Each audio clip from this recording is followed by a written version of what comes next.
I read a book that lit a fire within me. Believe it. Believe it. Believe it. Believe it. Believe it. Believe it. Believe it.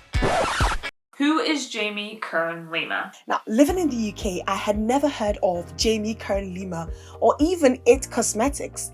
But one day, I was scrolling on the internet and I came across a clip of Jamie telling her story in an interview. And I had this kind of moment going, wow, if I could figure out how to make makeup that worked for real people with real skin challenges, maybe it would help a lot of other people. Now, the entrepreneur in this story used the age-old technique of living in the end, and she probably used it without knowing or even realizing that that was what she was doing. I like to describe faith as a strong belief in the unseen. It's such a powerful yet abstract concept. But here's the question: how can you apply faith when you're trying to do something so big that you've never done before? Are you able to manifest your dreams and your goals when it comes to business and life? So, here is a breakdown of a moment in Jamie Kern Lima's story that changed everything for her.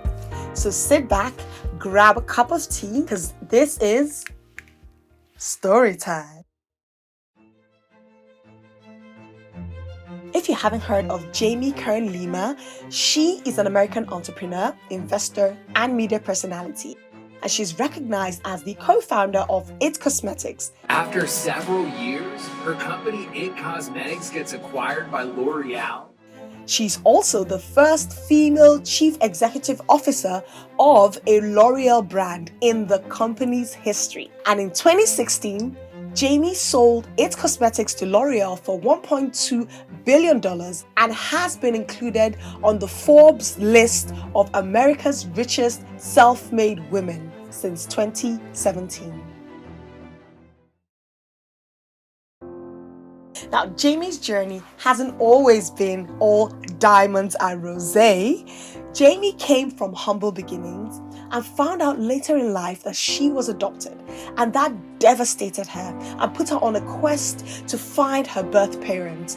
But during this time, she had started a career in the media industry as a TV news anchor, which was her dream job, by the way. I thought this is what I was going to do my whole career. Sometimes it's like God has other plans. Her huge inspiration was Oprah Winfrey. Since I was a little girl, I always thought, I'm going to host a talk show one day, right? I watched Oprah. Oprah was like my mentor in my living room.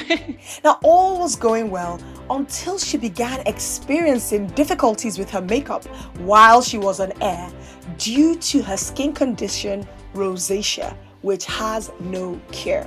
Because rosacea is bright red and you get these patches on your skin and they're textured like sandpaper. It's like a rash, right? Yes. Almost. Yes. So frustrated with this situation, Jamie had to quit her job, and in 2008, she co-founded It Cosmetics with her husband, and her vision was to create makeup products that could help cover rosacea and hyperpigmentation. Now, this was her first entrepreneurial journey and her first leap of faith. In the early days, the business struggled a lot.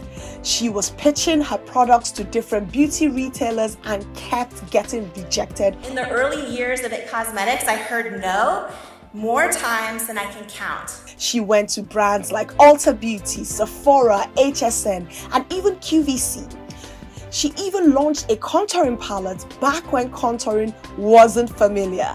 But the palettes didn't sell. 5 years later, this particular contouring technique became huge in the market and became popular with other brands. If you're enjoying this video so far, then hit that like button.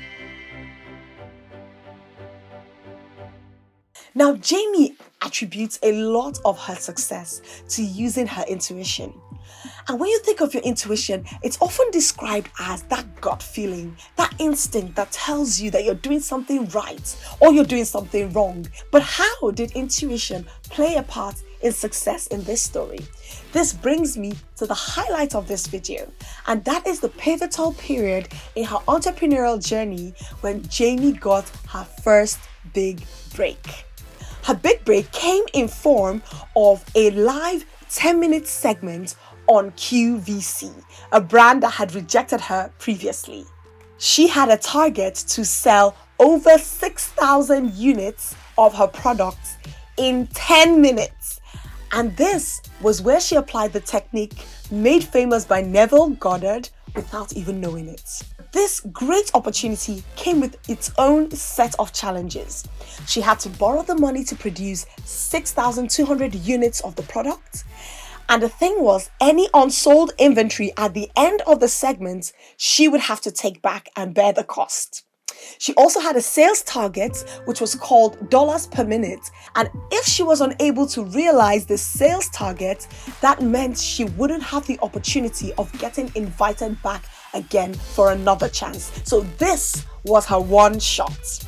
Not only that, she got some suggestions from QVC consultants to use young ladies with flawless skin, and she refused this suggestion.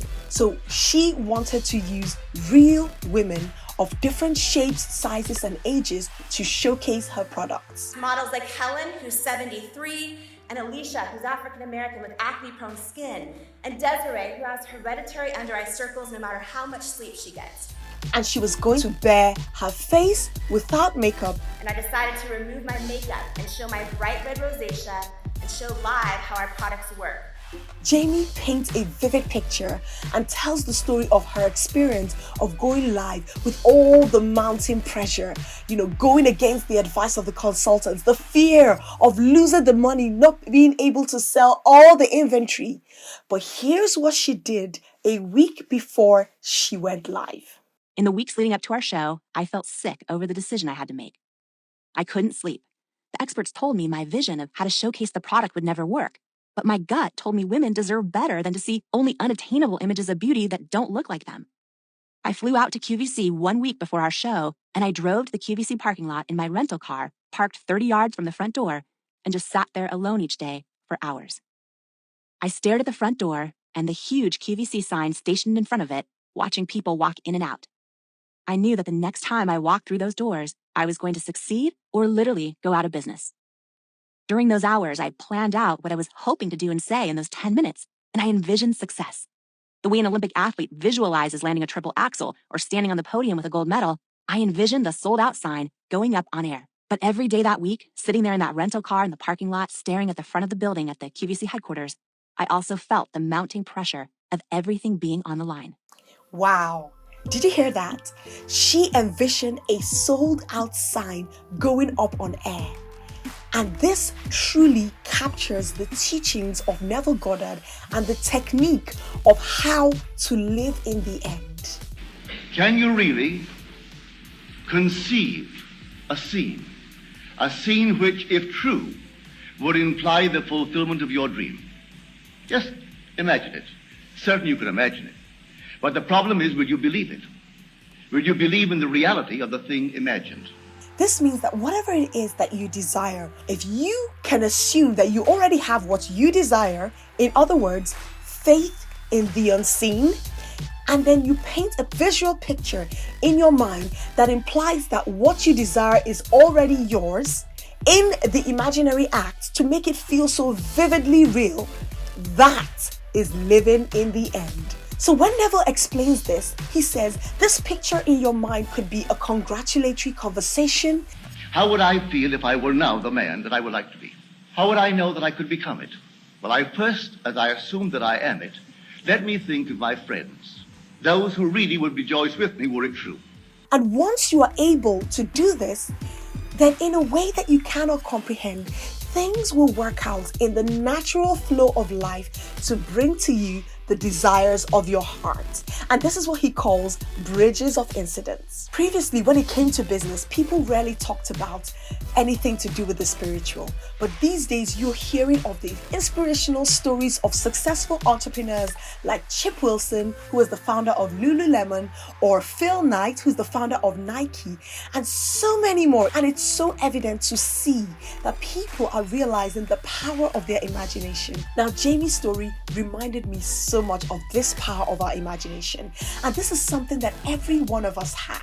And many times we don't utilize this to the best of our abilities. When we are unaware of these techniques, we struggle to replicate this success over and over again in our lives. This actually means that that feeling of worry or longing or anxiety or nervousness about wanting the desire is removed because you already have it and you live in the reality that it's already yours.